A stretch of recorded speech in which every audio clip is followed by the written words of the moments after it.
Dear family, friends, and colleagues, this is episode 50 in our video series Enhancing Human Relationships Through the Fourth R, the relationship skills. And I'm Richard Solomon, and in today's episode, Jackie Sonders and I will describe how two or more people can build or create consensus through using a four-step process called APCA, which is a fourth R consensus building process. Now, before we demonstrate the APCA process, I want to explain the important difference between a compromise and a consensus. Now, both consensus and compromise are two different ways of making decisions that can enable two or more people to come to an agreement regarding some problem or issue that they are facing.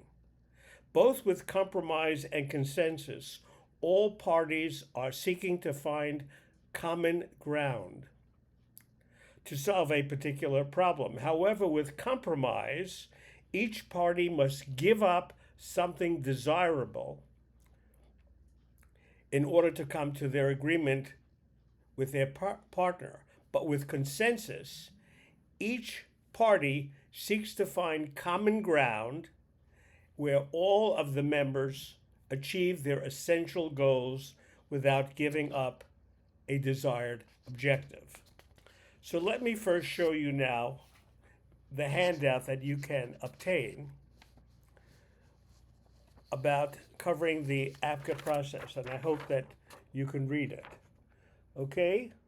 So this represents finding the common ground between, and the four parts are A, ask for clarification, such as what do you mean, or tell me more about what you mean. The P in APCA stands for paraphrase, which is, this is what I believe you are saying. Tell me if this is your point of view. The C stands for check for understanding. Do I understand your idea? Is this what you are really saying? And A, if necessary, and if the partner wants to add to the consensus building, this is what I would like to add to what you are saying. I have nothing more to add. We have achieved our consensus. So this is the handout.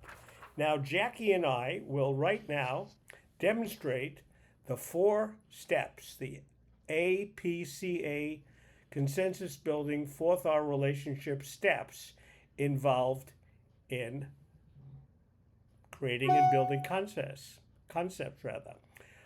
All right, Jackie, you begin.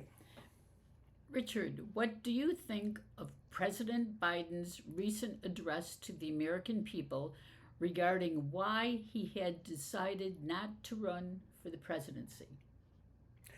Jackie, sweetie, I think it was an act of selflessness over personal gain. Okay, asking for clarification, the A in the APCA, this is what I would say. What do you mean by it? What do you mean by it was an act of selflessness over personal gain? I don't understand. Okay, so President Biden's speech to the nation showed that he really cared more about our country than his own desire to win the election. It was a selfless act, in my opinion. He could have run for the presidency, and he might even have won the election, but he chose to let someone else, a younger person, to run on the Democratic ticket. Now, paraphrase the P of the APCA. So, is this what you are saying? You believe he actually chose not to run for the presidency, even though he thought he could win the election, and that's why you think his statement was a selfless act? Jackie, that's absolutely correct. Perfect summary or paraphrase of what I was saying. Okay, now I'm going to check for the understanding, for understanding the C in the APCA. So you don't believe he decided not to run for the president because he was too old and would lose the election to the former president, Donald Trump? That is correct.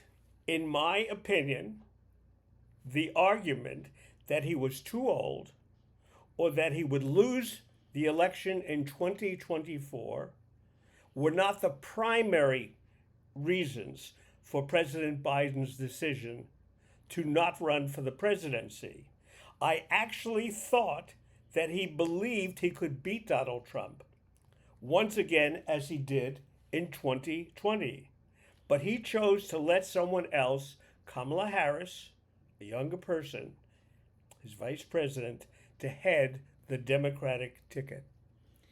Now, in this process, add, if necessary, the second A in the APCA.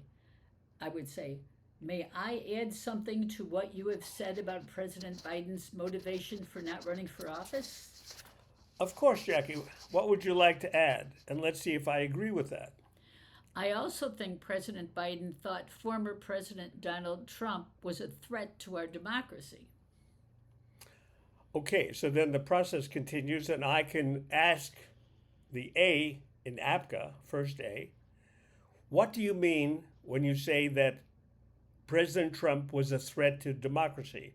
Now, we're not going to go over the APCA process, and Jackie will not have to explain how, in her opinion, Trump was a threat to the democracy.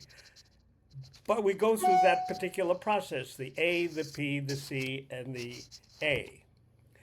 Now, if you want a copy of the handout of the 4 steps of the APCA process, all you have to do is send me an email at rdsolomonphd@gmail.com, or you can go to my Facebook page and take a screenshot of the APCA process. Now, we invite you to use this 4-step APCA process with the members of your family, your friends, your colleagues, your teammates, and your workmates. And obviously, if you have any questions or have any feedback about the series or about the APCA process, you can always send me an email, go to my Facebook page, go to my Twitter or X page, or you can even put your feedback on my YouTube page. Now, friends and colleagues and family, this is episode 50. It's actually our last episode in our series, Enhancing Human Relationships Through the 4th R. And Jackie and I want to thank you so much for contributing to our series, for listening to us, for taking the time to actually not only listen, but perhaps practice using these 4th R or relationship skills with your friends, your family, your workmates, and teammates. So we hope to see you again, one way or other, but not through this mechanism of the video series. But thank you all so very much. I'm saying goodbye. Bye.